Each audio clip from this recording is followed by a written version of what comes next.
Hi guys! So namasyal na naman kami at dito kami napadpad sa Padre Pio Mountain of Healing. Dito yan matatagpuan sa San Jose del Monte, Bulacan. Pero bago yun, nagpagas muna kami. Mahirap mawalan ng gas, lalo na tulugan-lugan ng pupuntahan. At napakaganda nga ng lugar na to. Yun lang guys, napakatarik pala dito. Putang ina, nakakatakot babe. Ayan na nga't napamura siya dahil napakatarik nga ng daan dito. Mag-aapoy yan. By the way guys, SYM 110 nga pala yung gamit naming motor. Pero wag mo mamaliitin yan kahit kailan hindi kami pinahamak niyan.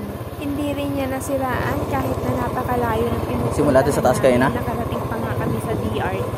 Ito nga palang video na to pababa na kami. Nakalimutan ko kumuha ng video nung paakyat kami dahil nagandahan ako sa view. Lalo na dun kay Padre Pio na napakatangkad.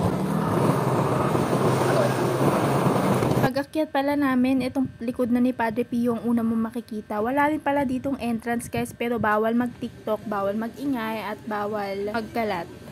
Pwedeng kumuha ng video, pwede rin kumuha ng photos, wag lang talaga daw mag-ingay. Dami rin pala dito guys na nagsasabit ng mga rosaryo, kagaya ng nakikita nyo dito sa video. Nabibilhan din ng rosaryo dito sa loob at ang pinakamura ay 60 pesos. Ganito pala yung makikita nyo tanawin pag nandoon na kayo sa taas. Napakahangin din pala dito at hindi masyadong mainit kasi gawa ng maraming puno.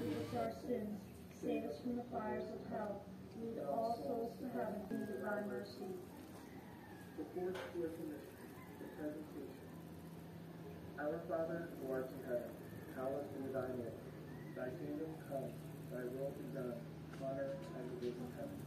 Give us this day our daily bread, and forgive us our trespasses, as we forgive. Bawal na rin palang umakyat dito sa taas ng kamay. Dito naman ay parang maliit na chapel sa loob. At ito ang makikita sa loob nito.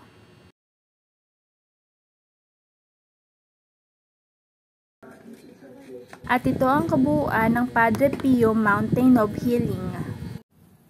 Ang mga sumusunod ay litrato namin kuha dito sa